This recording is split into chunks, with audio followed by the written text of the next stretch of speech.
வேந்தரின் கண்ணுறங்கும் வேளை இரவு செய்திகளுக்காக ஷமீனா. முதலில் தலைப்புச் செய்திகள். 2000 கன அடி நீரை திறக்க உத்தரவு தொடரும். காவிரி நதிநீர் பங்கீட்டு வழக்கில் உச்சநீதிமன்றம் தீர்ப்பு. கூட்டுறவு வங்கிகளில் பழைய ரூபாய் தாள்கள் டெபாசிட் 2 நாட்களில் சுற்றறிக்கை அனுப்பப்படும் என தகவல். வர்தா புயல் பாதிப்பு சீரமைக்கும் பணிகள் முதல்வர் பன்னீர்செல்வம் ஆய்வு. நியாய விலை கடைகளுக்கு கூடுதல் அரிசி மண்ணெண்ணெய் டாக்டர் பாரிவேந்தர் வலியுறுத்தல்.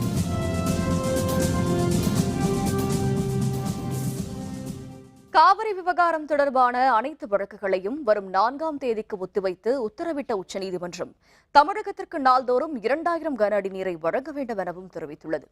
காவிரி நடுவர் மன்றம் பிறப்பித்த உத்தரவு தொடர்பாக விளக்கம் கோரி தமிழ்நாடு, கர்நாடகம், புதுச்சேரி ஆகிய மாநிலங்கள் உச்சநீதிமன்றத்தில் மனுக்கள் தாக்கல் செய்திருந்தன. இதனை விசாரித்த நீதிபதி தீபக் மிஸ்ரா தலைமையிலான 3 நீதிபதிகள் கொண்ட அமர்வு காவிரி நதிநீர் பங்கீடு தொடர்பான வழக்குகளை விசாரிக்க உச்சநீதிமன்றத்திற்கு அதிகாரம் இருப்பதாக தெரிவித்தது. மேலும் டிசம்பர் 15ஆம் தேதி வரை நாள்தோறும் தமிழகத்திற்கு 2000 கன அடி நீரை திறக்க வேண்டும் என்றும் கர்நாடகத்துக்கு உத்தரவிட்டது. இதனிடையே உச்சநீதிமன்றத்தில் கர்நாடக அரசு தாக்கல் செய்த இடைக்கால மனுவில் கர்நாடக அணைகளில் உள்ள தண்ணீர் மாநிலத்தின் குடிநீர் தேவைக்கே போதுமானதாக இல்லை என குறிப்பிட்டிருந்தது. இதனை விசாரித்த உச்சநீதிமன்ற அமர்வு 2000 அடி தண்ணீர் திறக்க வேண்டும் என்ற உத்தரவு தொடரும் என தெரிவித்தது. மேலும் வழக்கு விசாரணையை வரும் 4ஆம் தேதிக்கு ஒத்திவைத்தது.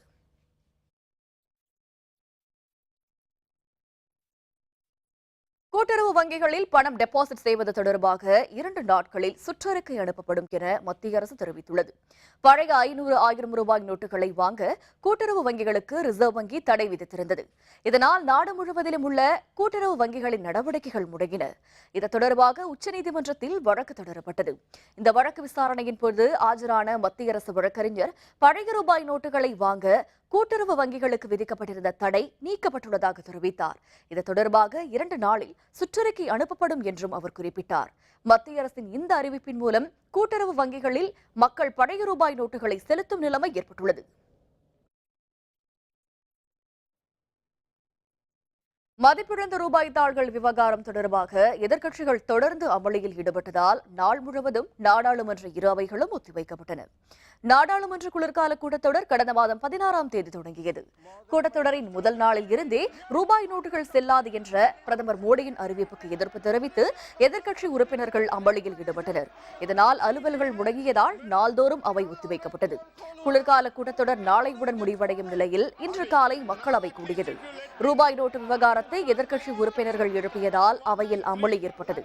இதனையடுத்து முதலில் நண்பகல் 12 மணி வரையிலும் பின்னர் நாள் முழுவதும் மக்களவை ஒத்திவைக்கப்பட்டது. இன்று காலை மாநிலங்களவை தொடங்கியதும் ரூபாய் நோட்டு விவகாரத்தால் மக்கள் படும் துயரங்கள் பற்றி காங்கிரஸ் உறுப்பினர்கள் பேசினர். அப்பொழுது ஐக்கிய முற்போக்கு கூட்டணி அரசு காலத்தில் நடைபெற்ற ஊழல்கள் தொடர்பாக பாரதிய ஜனதா உறுப்பினர்கள் குரல் எழுப்பினர். இதனால் ஏற்பட்ட அமளியை அடுத்து மாநிலங்களவை முதலில் நண்பகல் 12 மணி வரையிலும் பின்னர் 2 மணி வரையிலும் ஒத்திவைக்கப்பட்டது. பின்னர் அவை கூடியதும் எதிர்க்கட்சி உறுப்பினர்கள் அமளியில் ஈடுபட்டனர். ஆளுங்கட்சி உறுப்பினர்களும் ஊழல் புகார்களை எழுப்பி அமளியில் ஈடுபட்டனர். இதற்கு வேதனை தெரிவித்த மாநிலங்களவை துணைத் தலைவர் PJ குரியன் அவையை நாள் முழுவதும் ஒத்திவைத்தார். இதனிடையே மதிப்பிழந்த ரூபாய் நோட்டுகள் விவகாரம் தொடர்பாக காங்கிரஸ் மூத்த தலைவர்கள் நாளை காலை 10:30 மணிக்கு பிரதமர் மோடியை சந்திக்கின்றனர். இதனையடுத்து குடியரசுத் தலைவர் பிரணாப் முகர்ஜியை காங்கிரஸ் உள்பட எதிர்க்கட்சித் தலைவர்கள் நாளை பகல் 12:30 மணிக்கு சந்திக்க உள்ளனர். நாடாளுமன்ற குளிர்கால கூட்டத்தொடர் நாளையுடன் முடிவடைய இருப்பதால் இந்த சந்திப்பு நடைபெறுவதாக தகவல்கள் தெரிவிக்கின்றன.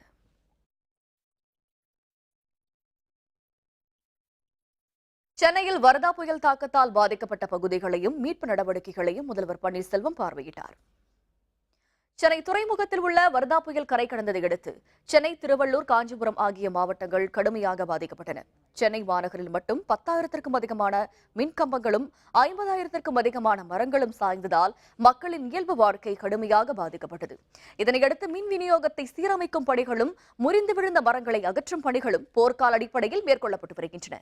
இதனிடையே முதல்வர் பன்னீர்செல்வம் திருவல்லிக்கேணி, ஆழ்வார்பேட்டை, கோட்டூர்புரம் உள்ளிட்ட பகுதிகளில் மேற்கொள்ளப்பட்டு வரும் மீட்புப் பணிகளை இன்று பார்வையிட்டார்.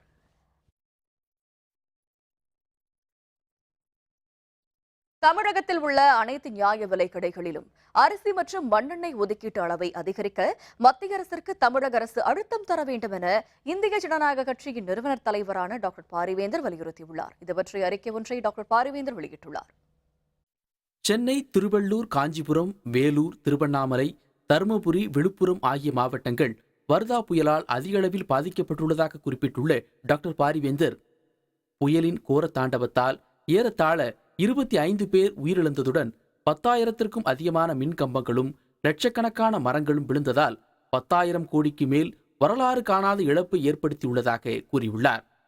தமிழக அரசு போர்க்கால அடிப்படையில் செயல்பட்டு மீட்பு மற்றும் நிவாரணப் பணிகளை செய்து வருவதும், இதனை முதல்வர் பன்னீர்செல்வம் உள்ளிட்ட அமைச்சர்கள் நேரடியாக பார்வையிட்டு மக்களுக்கு ஆறுதல் கூறி வருவதும் மிகுந்த பாராட்டுக்குரியது என தெரிவித்துள்ள டாக்டர் பாரிவேந்தர், புயலால் பாதிக்கப்பட்ட பகுதிகளை முழுமையாக சீரமைக்க மத்திய அரசிடம் 1000 கோடி நிதி ஒதுக்க கோரி தமிழக முதல்வர் எழுதிய கடிதத்தின் அடிப்படையில் உரிய தொகையை ஒதுக்குவதுடன் பாதிப்புகளின் அடிப்படையில் தேவைக்கேற்ப மேலும் நிதியை வழங்க வேண்டும் என கேட்டுக்கொண்டுள்ளார். மேலும் வரும் ஜனவரி மாதத்திற்கு தமிழகத்தில் உள்ள அனைத்து நியாய விலைக் கடைகளிலும் அரிசி மற்றும் மண்ணெண்ணெய் ஒதுக்கீட்டு அளவை அதிகரிக்க மத்திய அரசுக்கு தமிழக அரசு உரிய அழுத்தம் தர வேண்டும் என்று இந்திய ஜனநாயக கட்சி சார்பில் வலியுறுத்துவதாகவும் டாக்டர் பாரிவேந்தர் குறிப்பிட்டுள்ளார். புதிய 500 ரூபாய் பணத்தாள்களை அச்சடிக்கும் பணி விரைவாக நடைபெற்று வருவதாக மத்திய பொருளாதார விவகாரத்துறை செயலர் சக்தி காந்ததாஸ் தெரிவித்துள்ளார். புதுதில்லியில் செய்தியாளர்களுடன் பேசிய அவர், கிராமங்களில் புதிய பணத்தாள்கள் தட்டுப்பாடின்றி கிடைக்கும் வகையில் நடவடிக்கை எடுக்கப்பட்டுள்ளதாக தெரிவித்தார். புதிய 500 ரூபாய் பணத்தாள் அச்சடிக்கும் பணி முனைப்புடன் நடைபெற்று வருவதாகவும் கூறினார். புதிய 2000 மற்றும் 500 ரூபாய் பணத்தாள்களின் வடிவமைப்பு முதல் முறையாக உள்நாட்டிலேயே மேற்கொள்ளப்பட்டுள்ளதாகவும் அவர் குறிப்பிட்டார். இதனால் கள்ள நோட்டுகள் அச்சடிக்க முடியாது என்றும் புதிய பணத்தாள்கள் 100% பாதுகாப்பானது என்றும் அவர் கூறினார்.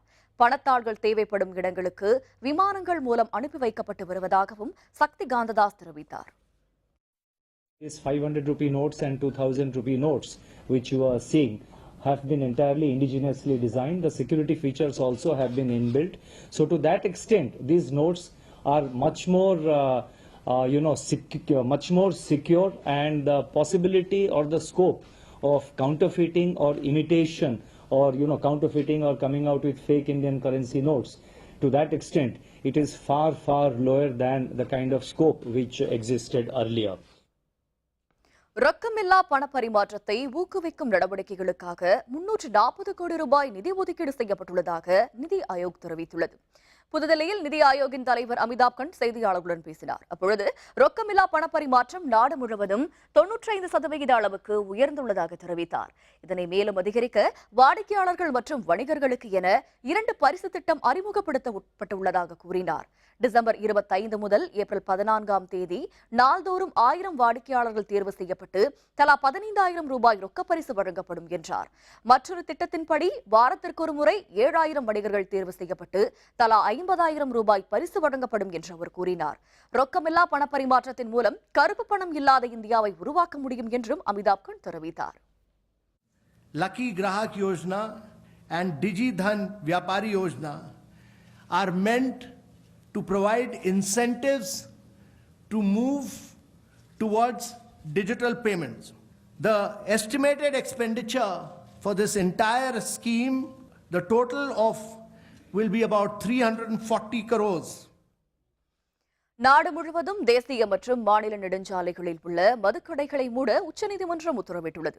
நாடு முழுவதும் தேசிய மற்றும் மாநில நெடுஞ்சாலைகளில் உள்ள மதுக்கடைகளை அகற்ற வேண்டும் என பல்வேறு பொதுநல அமைப்புகள் உச்சநீதிமன்றத்தில் மனு தாக்கல் செய்திருந்தது. நெடுஞ்சாலைகளில் மதுக்கடைகள் இருப்பதால் வாகன ஓட்டிகள் மது அருந்துவதும் அதனால் விபத்துகள் ஏற்படுவதும் அதிகரிப்பதாக தெரிவிக்கப்பட்டது. இதனை விசாரித்த நீதிபதிகள் மத்திய மாநில அரசுகள் தேசிய நெடுஞ்சாலையில் உள்ள மதுக்கடைகளை 2017 மார்ச் 31ஆம் தேதிக்குள் அகற்ற வேண்டும் என தெரிவித்தனர். தேசிய நெடுஞ்சாலைகளில் இருந்து 500 மீட்டர் தொலைவுக்கு மதுக்கடைகள் இருக்கக்கூடாது என்றும் கூறினர். மத்திய நெடுஞ்சாலைத்துறை அலுவலர்கள் இதனை கண்காணிக்க வேண்டும் என்றும் தேசிய நெடுஞ்சாலைகளில் புதியதாக உரிமம் வழங்கக்கூடாது எனவும் உத்தரவிட்டனர். தன்னை விமர்சித்து மத்திய அரசு கொண்டு வந்த தீர்மானத்தை எதிர்த்து உச்சநீதிமன்ற முன்னாள் தலைமை நீதிபதி மார்க்கண்டேய கட்ஜு தாக்கல் செய்த மனுவை உச்சநீதிமன்றம் தள்ளுபடி செய்துள்ளது. மகாத்மா காந்தி மற்றும் சுபாஷ் சந்திர போஸை ஓய்வு பெற்ற உச்சநீதிமன்ற நீதிபதி மார்க்கண்டேய கட்ஜு அண்மையில் கடுமையாக விமர்சித்து சில கருத்துக்களை தெரிவித்திருந்தார். ஆனால் அதிருப்தியடைந்த மத்திய அரசு கட்ஜுவை விமர்சித்து நாடாளுமன்றத்தில் தீர்மானம் ஒன்றை நிறைவேற்றியிருந்தது. இதனை எதிர்த்து மார்க்கண்டேய கட்ஜு உச்சநீதிமன்றத்தில் மனு தாக்கல் செய்திருந்தார். உச்சநீதிமன்ற நீதிபதிகள் பினாகி சந்திர கோஷ், யூ லலித் கொண்ட அமர்வு இந்த மனுவை விசாரணைக்கு எடுத்துக் கொள்ளாமலேயே தள்ளுபடி செய்தது. நாடாளுமன்ற தீர்மானத்தை எதிர்த்து கட்ஜு இந்த மனுவை தாக்கல் செய்யவே முடியாது என கூறி மத்திய அரசு தாக்கல் செய்திருந்த மனுவையும் தள்ளுபடி செய்தது. தென்கிழக்கு அரபிக்கடலில் நிலை கொண்டுள்ள காற்றழுத்த தாழ்வு பகுதி காரணமாக அடுத்த 5 நாட்களுக்கு தமிழகத்தில் மிதமான மழை பெய்ய வாய்ப்புள்ளதாக சென்னை வானிலை மையம் தெரிவித்துள்ளது. லட்சத்தீவு மற்றும் அதனை ஒட்டியுள்ள தென்கிழக்கு அரபிக்கடலில் காற்றழுத்த தாழ்வு பகுதி நிலை கொண்டுள்ளதாக சென்னை வானிலை ஆய்வு மையம் தெரிவித்துள்ளது. இதன் காரணமாக அடுத்த 5 நாட்களுக்கு தமிழகம் மற்றும் புதுச்சேரியின் ஒரு சில இடங்களில் மிதமான மழைக்கு வாய்ப்புள்ளதாக கூறியுள்ளது. மேலும் சென்னையில் வானம் மேகமூட்டத்துடன் காணப்படும் என்றும் ஒரு சில இடங்களில் குறைந்த அளவு மழை பெய்ய வாய்ப்புள்ளதாகவும் குறிப்பிட்டுள்ளது. கடந்த 24 மணி நேரத்தில் நீலகிரி மாவட்டம் குன்னூரில் அதிக அளவாக 100 மில்லிமீட்டரும், தாராபுரத்தில் 50 மில்லிமீட்டர் மழை பதிவாகியுள்ளதாக சென்னை வானிலை மையம் தெரிவித்துள்ளது. தொடர் மழையால் நிலச்சரிவு, மலை ரயில் போக்குவரத்து நிறுத்தம். விவரம் விளம்பர இடைவேளைக்கு பிறகு.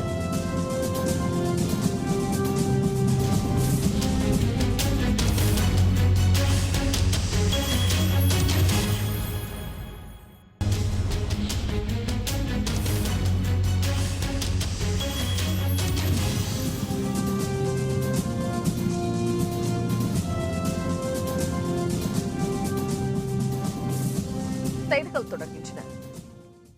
மறைந்த முதல்வர் ஜெயலலிதாவின் தோழி சசிகலா அதிமுக பொதுச்செயலராக தேர்ந்தெடுக்கப்படுவார் என அதிமுக செய்தி தொடர்பாளர் பொன்னையன் தெரிவித்துள்ளார். முன்னாள் முதல்வர் ஜெயலலிதா நினைவிடத்தில் அனைத்துலக எம்ஜிஆர் மன்றம் சார்பில் இன்று காலை இரங்கல் கூட்டம் நடைபெற்றது. இந்த கூட்டத்தில் பங்கேற்ற பொன்னையன் பின்னர் செய்தியாளர்களுடன் பேசினார். அப்பொழுது கடந்த 33 ஆண்டு காலமாக மறைந்த முதல்வர் ஜெயலலிதாவின் மனசாட்சியாகவும் கட்சியின் அச்சாணியாகவும் இருக்கும் சசிகலா அதிமுகவின் பொதுச் செயலராக தேர்ந்தெடுக்கப்படுவார் என்று குறிப்பிட்டார். புரட்சி தலைவி அம்மாவினுடைய மனச்சாட்சியாக திகழ்பவர், வாழ்ந்து வருபவர், அம்மாவினுடைய உடன்பிறவா சகோதரி, அம்மாவினுடைய மனச்சாட்சியாக விளங்குகிறார். அதனால் சின்னம்மா தான் பொதுச் செயலாளர் என்று ஏகமனதாக தேர்ந்தெடுக்கப்படுவார் என்பதிலே அச்சமே இல்லை, சந்தேகம் இல்லை. அம்மா அவர்களினுடைய சம்மதம் வேண்டும் என்று கழகத்தினுடைய அனைத்து நிலையிலே உள்ள பொறுப்பாளர்கள் அனைவரும் தீர்மானம் போட்டு நிறைவேற்றியிருக்கிறார்கள். ஜல்லிக்கட்டு போட்டிக்கு எதிரான உச்சநீதிமன்றத்தின் தடையை நீக்கி பாரம்பரிய விளையாட்டு நடைபெற உறுதியான நடவடிக்கை எடுக்க வேண்டும் என பிரதமர் மோடியிடம் மதிமுக பொதுச்செயலர் வைகோ வலியுறுத்தியுள்ளார். பிரதமர் நரேந்திர மோடியை தில்லியில் இன்று மதிமுக பொதுச்செயலர் வைகோ நேரில் சந்தித்தார். அப்பொழுது வர்தா புயலால் பாதிக்கப்பட்ட தமிழகத்திற்கு கூடுதலாக நிதி ஒதுக்கீடு செய்வது உள்பட 3 கோரிக்கைகள் அடங்கிய மனுவை அளித்தார். பின்னர் தில்லியில் இருந்து விமானம் மூலம் மாலையில் சென்னை திரும்பிய வைகோ விமான நிலையத்தில் செய்தியாளர்களை சந்தித்தார். இலங்கை அரசாங்கம் இந்திய மீனவர்களுக்கு எதிராக நிறைவேற்ற திட்டமிட்டுள்ள புதிய சட்டத்தை தடுத்து நிறுத்த வேண்டும் என பிரதமரிடம் வலியுறுத்தியதாக தெரிவித்தார். thousands of years இதை நடத்தி இருக்கிறோம். நீங்க இந்த லிஸ்ட்ல இருந்து எடுக்கணும். அதை எடுக்காம சுப்ரீம் கோர்ட்ல நம்ம ஜெயிக்க முடியாது. ஒரு தடவை ஜல்லிக்கட்டு அனுமதிச்ச பிறகு நீங்க வந்து பாருங்க, அது எவ்வளவு அற்புதமான வீரக்கலை என்பதை நீங்களே பார்ப்பீங்கன்னு சிரிச்சார். அடுத்த பிரச்சனை வர்தா புயல். இப்பொழுது மக்கள் பெரும் அவதிக்கு ஆளாகி இருக்கிறார்கள். மக்களுடைய அவதியை போக்க தேவையான பணம் எவ்வளவு நிதியோ கொடுக்க வேண்டும் என்றே நான் நிச்சயமாக அதை நான் செய்ய தயாராக இருப்பேன் என்று சொன்னார். வர்தா புயலால் ஏற்பட்ட சேதங்கள் பற்றி மத்திய குழுவை அனுப்பி ஆய்வு செய்ய வேண்டும் என தமிழக காங்கிரஸ் தலைவர் திருநாவுக்கரசர் கேட்டுக் கொண்டுள்ளார். சென்னை சத்தியமூர்த்தி பவனில் செய்தியாளர்களுடன் பேசிய அவர், புயல் பாதித்த பகுதிகளில் மறுசீரமைப்பு பணிகளுக்காக மத்திய அரசு 10,000 கோடி ரூபாய் நிதி வழங்க வேண்டும் என தெரிவித்தார். பணத்தால் தட்டுப்பாட்டினால் மக்கள் வெகுவாக பாதிக்கப்பட்டுள்ளதாக கூறிய திருநாவுக்கரசர், மத்திய அரசை கண்டித்து அடுத்த 15 நாட்களுக்கு தெருமுனை கூட்டங்கள் நடத்தப்படும் என கூறினார். இந்த புயலால் ஏற்பட்டுள்ள சேதம் சுமார் 10,000 கோடி ரூபாய்க்கு மேலே இருக்கும் என்று மதிப்பிடப்படுகிறது. மத்திய அரசு உடனடியாக ஒரு குழுவை அனுப்பி பாதிக்கப்பட்ட பகுதிகளில் பார்வையிட வேண்டும். வர்தா புயல் தாக்குதலில் பாதிக்கப்பட்ட பகுதிகளில் போர்க்கால அடிப்படையில் சீரமைக்கும் பணிகளை மேற்கொள்ள வேண்டும் என பாரதிய ஜனதா கட்சியின் தமிழக தலைவர் தமிழிசை சவுந்தரராஜன் வலியுறுத்தியுள்ளார். மதுரையில் உள்ள புதூரில் பாரதிய ஜனதா கட்சி நிர்வாகிகளின் ஆலோசனை கூட்டம் நடைபெற்றது. பின்னர் செய்தியாளர்களுடன் பேசிய தமிழிசை சவுந்தரராஜன், புயல் தாக்குதலை அடுத்து 3 நாட்கள் கடந்த பிறகும் மின்சாரம், குடிநீர் இன்றி மக்கள் தவித்து வருவதாக கூறினார். புயல் சேதம் குறித்து மத்திய அரசு குழு அனுப்பி ஆய்வு செய்ய உள்ளதாகவும் அவர் தெரிவித்தார். இந்த குழுவின் அறிக்கை தாக்கல் செய்யப்பட்டவுடன் உரிய நிவாரணத் தொகையை மத்திய அரசு வழங்கும் என்று தமிழிசை குறிப்பிட்டார். பல பிரச்சனைகளை மக்கள் சென்னையில் சந்தித்து வருகிறார்கள். மின்சாரம் இல்லாமல், குடிதண்ணீர் இல்லாமல் மக்கள் பரிதவித்துக் கொண்டிருக்கிறார்கள். உடைந்த மர கிளைகள் வெட்டப்பட்டு அங்கங்கே குவிக்கப்பட்டிருக்கிறது. அதன் மூலம் நோய் பரவுவதற்கான வாய்ப்புகளும் ஏற்படுகிறது. அதனால் தமிழக அரசும் மாநகராட்சி நிர்வாகமும் உடனே போர்க்கால அடிப்படையில் அந்த கழிவுகளை அப்புறப்படுத்துவது மட்டுமல்லாமல் மின்சாரம் கிடைப்பதற்கான அத்தனை ஏற்பாடுகளையும் செய்ய வேண்டும். புயல் பாதித்த பகுதிகளில் நாட்டு மரங்களை நட தமிழக அரசு நடவடிக்கை எடுக்க வேண்டும் என நடிகர் விவேக் வேண்டுகோள் விடுத்துள்ளார். சென்னை தலைமைச் செயலகத்தில் முதல்வர் பன்னீர்செல்வத்தை நடிகர் விவேக் சந்தித்து இது தொடர்பாக வேண்டுகோள் விடுத்தார். பின்னர் செய்தியாளர்களுடன் பேசிய அவர், சென்னையில் மட்டும் 30,000க்கும் அதிகமான மரங்கள் வர்தா புயலால் வேரோடு சாய்ந்துள்ளதாக தெரிவித்தார்.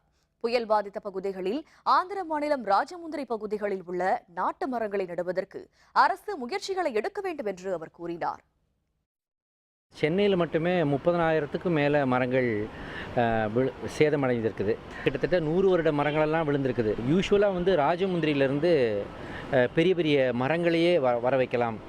அந்த மரங்களை கொண்டு வந்து இங்கே நட்டு விட்டால் போதும். அது ஒரு 6 மாதம் 1 வருஷ பராமரிப்பிலே நல்லா வேர் பிடித்து முழு மரங்களாக நிற்கும் அப்படின்றது ஒரு கருத்து.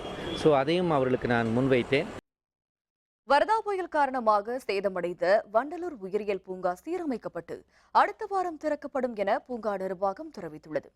வர்தா புயல் காரணமாக வண்டலூர் உயிரியல் பூங்காவில் உள்ள பெரும்பாலான மரங்கள் வேரோடு சாய்ந்தன. இதனை நேரில் பார்வையிட்ட முதல்வர் பன்னீர்செல்வம் மறுசீரமைக்கும் பணிகளை விரைந்து மேற்கொள்ள உத்தரவிட்டார். இதனையடுத்து ஜேசிபி எந்திரங்கள் மற்றும் மரம் அறுக்கும் எந்திரங்கள் மூலம் சீரமைக்கும் பணிகள் நடைபெற்று வருகின்றன. சீரமைக்கும் பணிகள் முழுவீச்சில் மேற்கொள்ளப்பட்டு வருவதாக தெரிவித்துள்ள வண்டலூர் பூங்கா நிர்வாகம் அடுத்த வாரத்தில் திறக்கப்படும் என அறிவித்துள்ளது.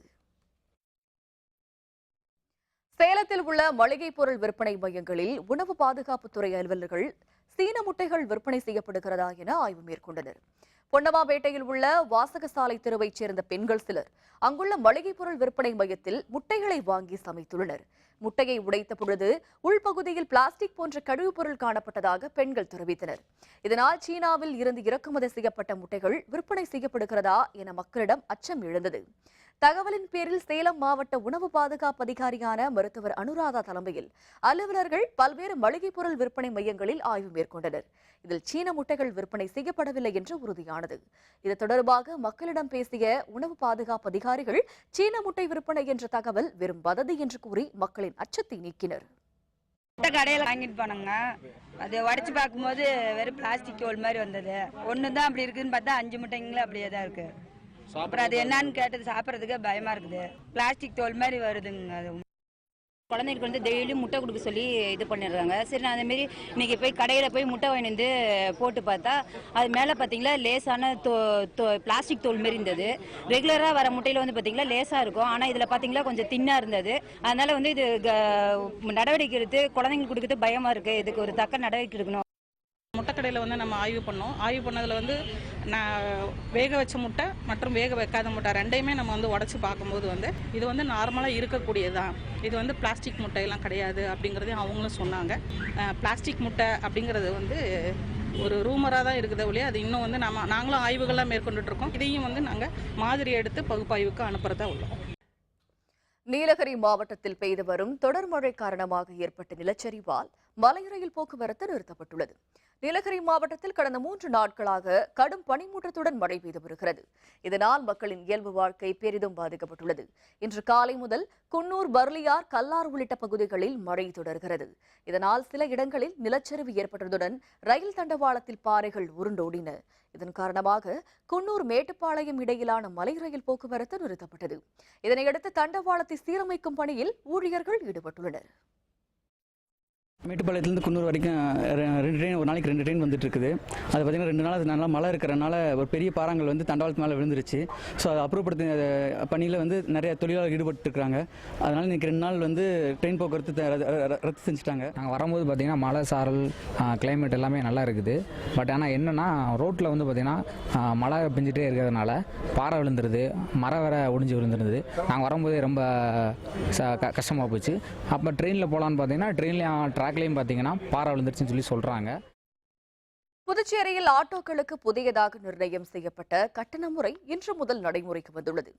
புதுச்சேரியில் இயக்கப்பட்டு வரும் ஆட்டோக்களுக்கு புதிய கட்டணங்களை நிர்ணயித்து அறிவிக்கை வெளியிடப்பட்டது.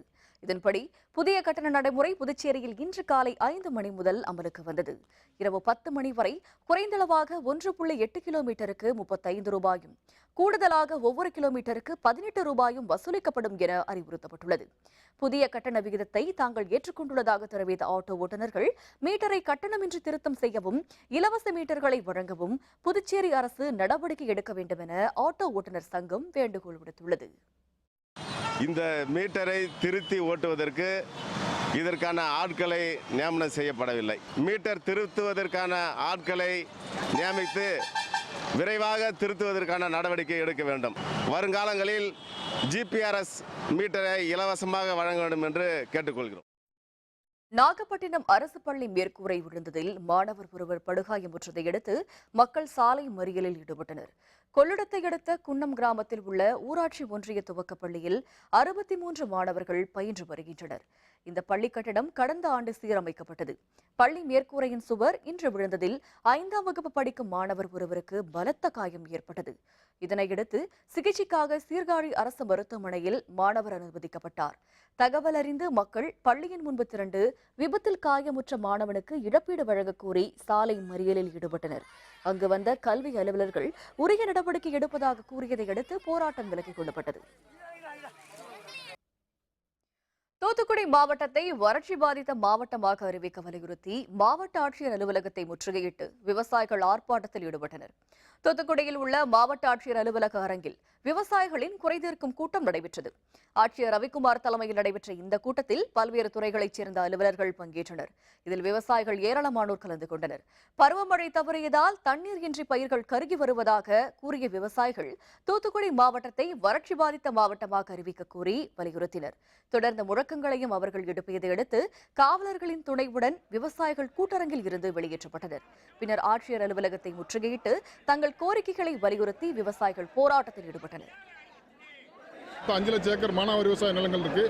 பெரும்பாலும் புரட்டாசி மாதம் பெய்யக்கூடிய பருவமழைக்கு தான் இந்த நிலங்கள் வந்து பயிர் செய்யப்படுகிறது. உளுந்து, பாசி, கம்பு, மக்காச்சோளம், பருத்தி போன்ற பல்வேறு பயிர்கள் பயிர் செய்திருக்கோம். இந்த பயிர்கள் எல்லாமே வந்து வாடகை கருக ஆரம்பிச்சிருச்சு. விவசாயிகளுக்கு வந்து பெருத்த நஷ்டம். அந்த அடுத்த வருஷம் எப்படி விவசாயம் செய்யறங்கிற ஒரு சூழ்நிலை ஆகிப்போச்சு. கையில் இருந்த காசெல்லாம் காட்டில் போட்டுட்டு முழிக்கிறாங்க.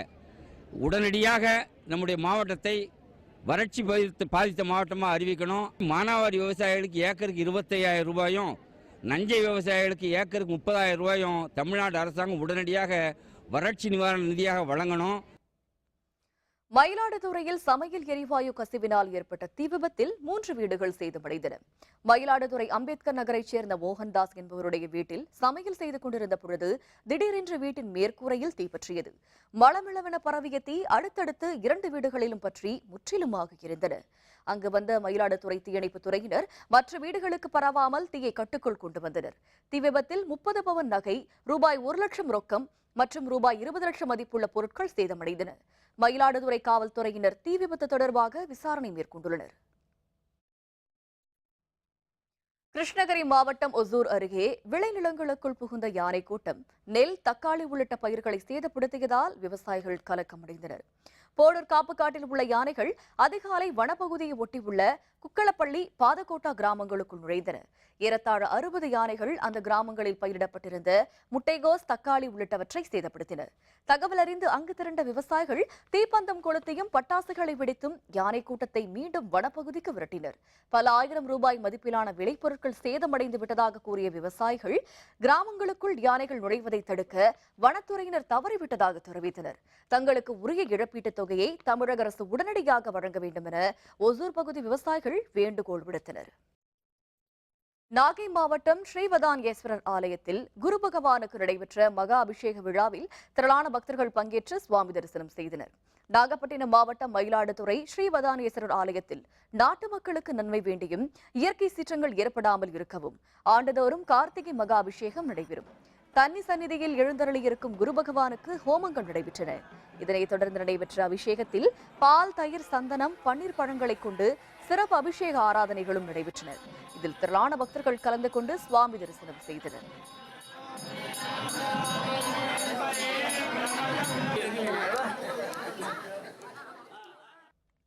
இந்தியாவுக்கு எதிரான 5வது டெஸ்ட் போட்டி காயம் காரணமாக இங்கிலாந்து வீரர் ஆண்டர்சன் விலகல். விவரம் விளம்பர இடைவேளைக்கு பிறகு.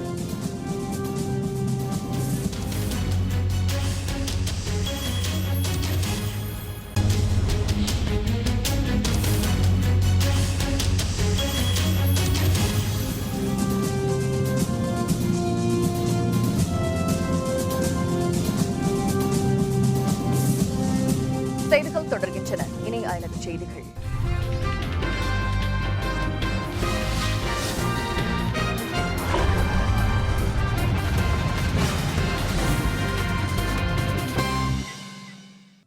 இலங்கையில் ஊடகவியலாளர்களை தாக்கிய கடற்படை அலுவலர் மீது நடவடிக்கை எடுக்க வலியுறுத்தி கொழும்புவில் நடைபெற்ற கண்டன பேரணியில் ஏராளமானோர் பங்கேற்றனர்.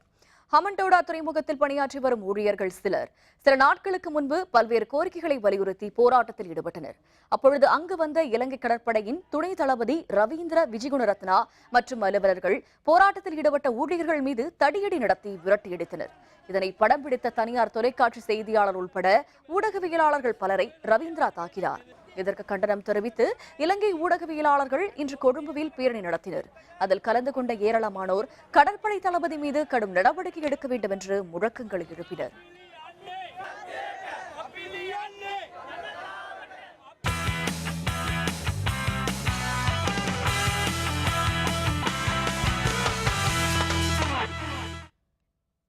இந்தியாவுக்கு எதிரான கடைசி டெஸ்ட் போட்டியில் இருந்து இங்கிலாந்து வேகப்பந்து வீச்சாளர் ஆண்டர்சன் காயம் காரணமாக விலகியுள்ளார். இந்தியா இங்கிலாந்து அணிகள் மோதும் டெஸ்ட் கிரிக்கெட் தொடர் நடைபெற்று வருகிறது. இதுவரை நடைபெற்ற 4 போட்டிகளில் 3-0 என்ற கணக்கில் இந்தியா முன்னிலை பெற்று டெஸ்ட் தொடரை கைப்பற்றியுள்ளது. இரு அணிகளும் மோதும் கடைசி மற்றும் 5வது டெஸ்ட் போட்டி சென்னை சிதம்பரம் திடலில் நாளை தொடங்குகிறது. ஏற்கனவே 4 போட்டிகளிலும் பங்கேற்ற இந்திய அணி மாற்றமில்லாமல் இந்த போட்டியில் களமிறங்குகிறது. இங்கிலாந்து அணியில் இடம்பெற்றிருந்த வேகப்பந்து வீச்சாளர் ஆண்டர்சன் காயம் காரணமாக விளையாட மாட்டார் என்று தெரிவிக்கப்பட்டுள்ளது. இதனிடையே இரு அணி வீரர்களும் தீவிர வலைப்பயிற்சியில் ஈடுபட்டனர். மீண்டும் தலைப்புச் செய்திகள். 2000 கன அடி நீர் திறக்கும் உத்தரவு தொடரும். காவிரி நதிநீர் பங்கீட்டு வழக்கில் உச்சநீதிமன்றம் தீர்ப்பு.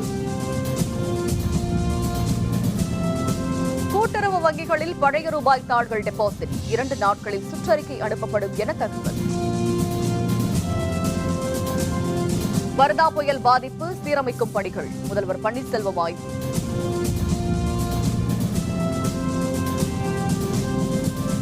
நியாய விலை கடைகளுக்கு கூடுதல் அரிசி மண்ணெண்ணெய் டாக்டர் பாரிவேந்தர் வலியுறுத்தல். இத்துடன் வேந்தரின் கண்ணுறங்கும் வேளை இரவு செய்திகள் நிறைவடைந்தன. மீண்டும் நாளை காலை 8 மணிக்கு இளங்கதிர் காலை செய்திகளில் சந்திப்போம். வணக்கம்.